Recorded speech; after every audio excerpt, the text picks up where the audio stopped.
Federalist No. 20. The same subject continued, the insufficiency of the present Confederation to preserve the Union. From the New York Packet, Tuesday, December 11, 1787. Madison, with Hamilton. To the people of the State of New York. The United Netherlands are a confederacy of republics, or rather of aristocracies of a very remarkable texture, yet confirming all the lessons derived from those which we have already reviewed. The Union is composed of 7 co-equal and sovereign states, and each state or province is a composition of equal and independent cities. In all important cases, not only the provinces but the cities must be unanimous.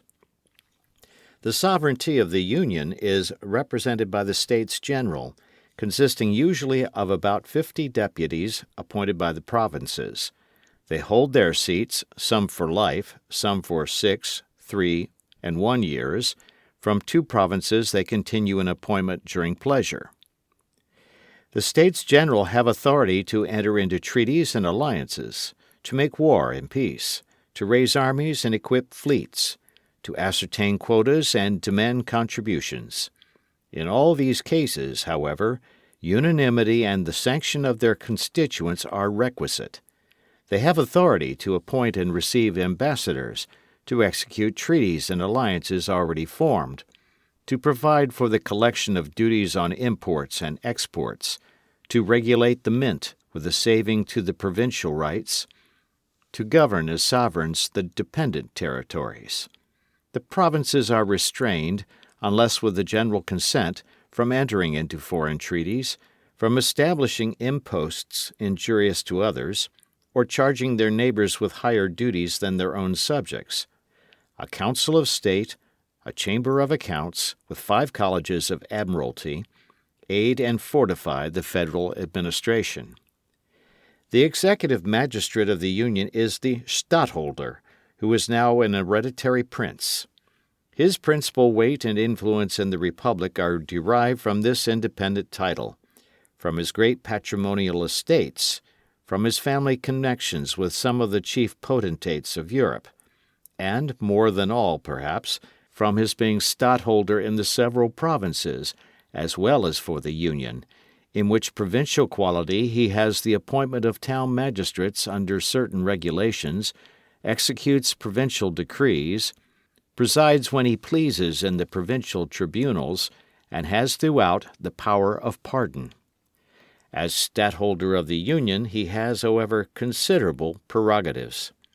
In his political capacity he has authority to settle disputes between the provinces, when other methods fail, to assist at the deliberations of the States General and at their particular conferences, to give audiences to foreign ambassadors and to keep agents for his particular affairs at foreign courts.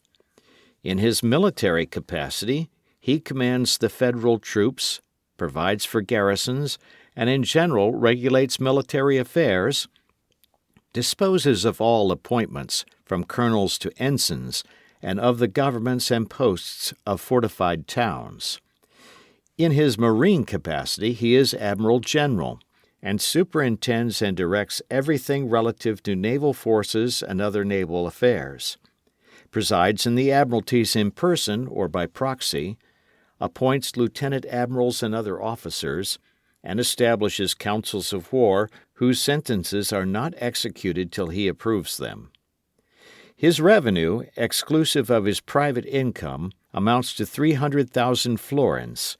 The standing army which he commands consists of about 40,000 men. Such is the nature of the celebrated Belgic Confederacy as delineated on parchment. What are the characters which practice has stamped upon it? Imbecility in the government, discord among the provinces, foreign influence and indignities, a precarious existence in peace, and peculiar calamities from war. It was long ago remarked by Grotius that nothing but the hatred of his countrymen to the House of Austria kept them from being ruined by the vices of their constitution. The Union of Utrecht, says another respectable writer, reposes an authority in the States General seemingly sufficient to secure harmony, but the jealousy in each province renders the practice very different from the theory. The same instrument, says another, obliges each province to levy certain contributions, but this article never could, and probably never will, be executed, because the inland provinces, who have little commerce, cannot pay an equal quota. In matters of contribution, it is the practice to waive the articles of the Constitution. The danger of delay obliges the consenting provinces to furnish their quotas without waiting for the others, and then to obtain reimbursement from the others by deputations, which are frequent, or otherwise, as they can. The great wealth and influence of the province of Holland enable her to effect both these purposes. It has more than once happened that the deficiencies had to be ultimately collected at the point of the bayonet, a thing practicable, though dreadful, in a confederacy where one of the members exceeds in force all the rest, and where several of them are too small to meditate resistance, but utterly impracticable in one composed of members, several of which are equal to each other in strength and resources, and equal singly to a vigorous and persevering defense. Foreign ministers, says Sir William Temple, who was himself a foreign minister, elude matters taken ad referendum by tampering with the provinces and cities. In 1726, the Treaty of Hanover was delayed by these means a whole year. Instances of a like nature are numerous and notorious. In critical emergencies, the States General are often compelled to overleap their constitutional bounds. In 1688, they concluded a treaty of themselves at the risk of their heads. The Treaty of Westphalia in 1648, by which their independence was formally and finally recognized, was concluded without the consent of Zealand. Even as recently as the last treaty of peace with Great Britain, the constitutional principle of unanimity was departed from. A weak constitution must necessarily terminate in dissolution for want of proper powers, or the usurpation of powers requisite for the public safety. Whether the usurpation, when once begun, will stop at the salutary point or go forward to the dangerous extreme must depend on the contingencies of the moment. Tyranny has perhaps oftener grown out of the assumptions of power called for on pressing exigencies by a defective constitution than out of the full exercise of the largest constitutional authorities. Notwithstanding the calamities produced by the stadtholdership, it has been supposed that without his influence in the individual provinces, the causes of anarchy manifest in the Confederacy would long ago have dissolved it. Under such a government, says the Abbé Mable, the Union could never have subsisted, if the provinces had not a spring within themselves capable of quickening their tardiness and compelling them to the same way of thinking. This spring is the stadtholder. It is remarked by Sir William Temple that in the intermissions of the stadtholdership, Holland, by her riches and her authority, which drew the others into a sort of dependence, supplied the place.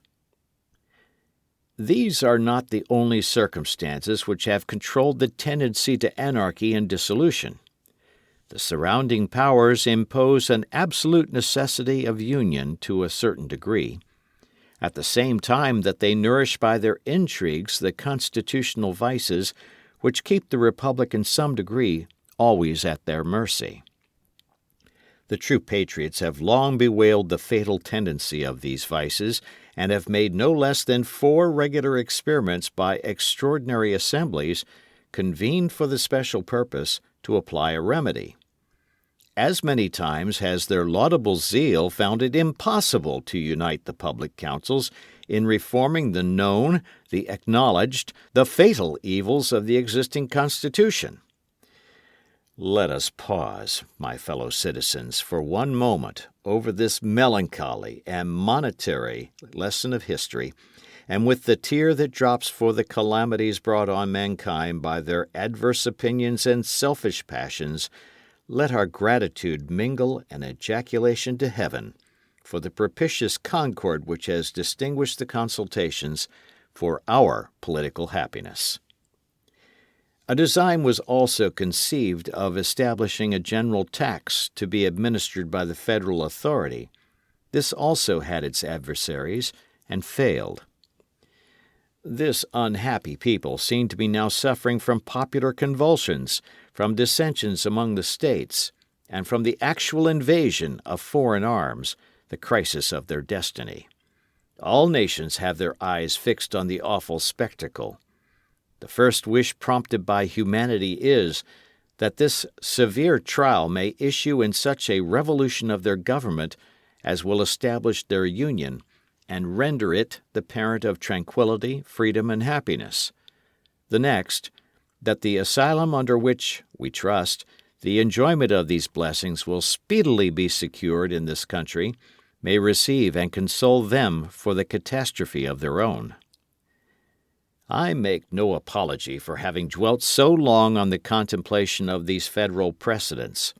Experience is the oracle of truth, and where its responses are unequivocal, they ought to be conclusive and sacred.